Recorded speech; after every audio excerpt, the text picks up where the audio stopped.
Hi, welcome to Jacktech YouTube channel. நம்ம இந்த video என்ன பார்க்க போறோம்னா ஜென் ஏஐ அப்படின்னு என்ன பார்க்க போறோம். ஜென் ஏஐ அப்படிங்கிறது பார்த்தீங்கன்னா ஜெனரேட்டிவ் ஏஐ.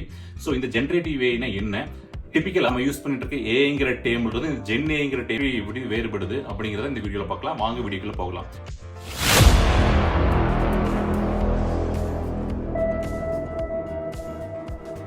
ஃபர்ஸ்ட் ஜென் ஏஐன்னு பார்க்கறதுக்கு முன்னாடி ஏஐ அப்படிங்கிறது நமக்கு எல்லாருக்குமே தெரியும். Artificial intelligence. ஆர்டிஃபிஷியல் இன்டெலிஜென்ஸ் ஒன்றும் இல்லை.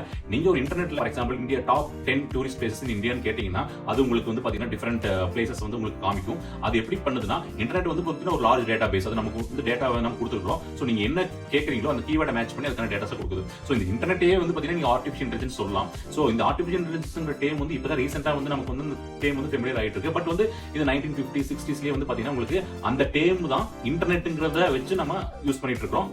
இதுக்கும் ஜென் ஏஐக்கு என்ன டிஃபரன்ஸ்? சோ ஜென் ஏஐங்கிறது பாத்தீங்கன்னா ஜெனரேட்டிவ் ஏஐ. ஜெனரேட்டிவ் ஏஐங்கிறது நீங்க ஒரு மிஷினுக்கு, ஒரு கம்ப்யூட்டருக்கு, ஒரு ரோபோட்டுக்கு ஒரு டேட்டாவா நீங்க கொடுத்து நீங்க ட்ரெயின் பண்ணிருக்கீங்க. அந்த டேட்டாவை வச்சு நீங்க கொடுக்குற நீங்க என்ன கேட்கறீங்களோ அதுக்கு புதுசா ஒரு கண்டென்ட்டையே வந்து ஜெனரேட் பண்ணி கொடுக்கறதா வந்து ஜெனரேட்டிவ் ஏஐ. ஃபார் எக்ஸாம்பிள் இப்போ நீங்க different kinds of image generate பண்ற ஏஐ வந்து நீங்க பார்த்திருப்பீங்க. நிறைய வீடியோஸ் நம்ம சேனல்லே போட்டிருக்கோம். சோ ஃபார் எக்ஸாம்பிள் நான் வந்து பாத்தீங்கன்னா 2 கிட்ஸ் வந்து ஃபைட் பண்ற மாதிரி எனக்கு ஒரு இமேஜ் வேணும் அப்படின்னு வந்து நீங்க ஒரு AI image based gen AI கேட்டீங்கன்னா அது வந்து அது கிட்ட இருக்கிற டேட்டா வச்சு புதுசா ஒரு கண்டென்ட்டையே அந்த மாதிரி ரெடி பண்ணி கொடுக்கும். சோ இது வந்து பாத்தீங்கன்னா ஜெனரேட்டிவ் ஏஐ.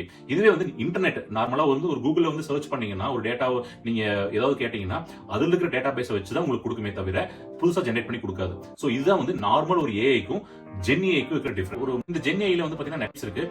ப்ராம்ப்ட் பேஸ், அதாவது டெக்ஸ்ட் நம்ம கொடுக்குறோம், அதுக்கு அந்த மாதிரி ரிப்ளை பண்றது, ரெஸ்பான்ஸ் பண்றது. For example ChatGPT, Gemini, Copilot இதெல்லாம் வந்து கேட்டகரியில வரும். தென் இமேஜ் பேஸ்ட் ஏஐ நீங்க நிறைய பார்த்திருப்போம். அதே மாதிரி video based AI, generative AI எல்லாம் நீங்க பார்த்திருப்பீங்க. சோ இதெல்லாம் 3 கேட்டகரி. சோ ஒரு கன்க்ளூஷன் பண்ணோம்னா இந்த ஜென் ஏஐக்கும் டிபிக்கலா யூஸ் பண்ற ஏஐக்கும் என்ன டிஃபரன்ஸ்னா ஏஐங்கிறது வந்து பாத்தீங்கன்னா ஆல்ரெடி கொடுத்துருக்க டேட்டா வச்சு நீங்க என்ன கேட்கறீங்களோ அதை கீவேர்டை மேட்ச் பண்ணி உங்களுக்கு இன்ஃபர்மேஷன் கொடுக்குறது ஒரு ஏஐ. ஜெனரேட்டிவ் ஏஐங்கிறது அதுக்கும் நம்ம டேட்டாஸ் வந்து நம்ம கொடுப்போம். நிறைய டேட்டாஸ் கொடுத்து ட்ரெயின் பண்ணிருப்போம். அந்த மாடலை ட்ரெயின் பண்ண டேட்டா, அந்த டேட்டா வச்சு நீங்க கேட்கற கொஸ்டினுக்கு நீங்க என்ன கேட்கறீங்களோ அதுக்கு புதுசா ஒரு கண்டென்ட்டையும் ஜெனரேட் பண்ணி கொடுக்கறதா வந்து பாத்தீங்கன்னா ஜெனரேட்டிவ் ஏஐ. சோ இதுதான் வந்து இதோட டிஃபரன்ஸ். சோ ஜெனரேட்டிவ் ஏஐ தான் வந்து பாத்தீங்கன்னா இப்ப நிறைய இடங்கள்ல நம்ம யூஸ் பண்ணிட்டு இருக்கோம், நிறைய அப்ளிகேஷன்ஸ்ல யூஸ் பண்ணிட்டு இருக்கோம். அதனால வந்து பாத்தீங்கன்னா நம்ம டெய்லி லைஃப்ல இருக்க நிறைய ஒர்க்ஸ் வந்து இதனால சிம்பிளிஃபை ஆயிட்டு இருக்கு. சோ இந்த ஜென் ஏஐ பத்தியோ ஏஐ பத்தியோ நிறைய வீடியோஸ் வந்து நம்ம சேனல்லே போட்டிருக்கோம். தேங்க்யூ.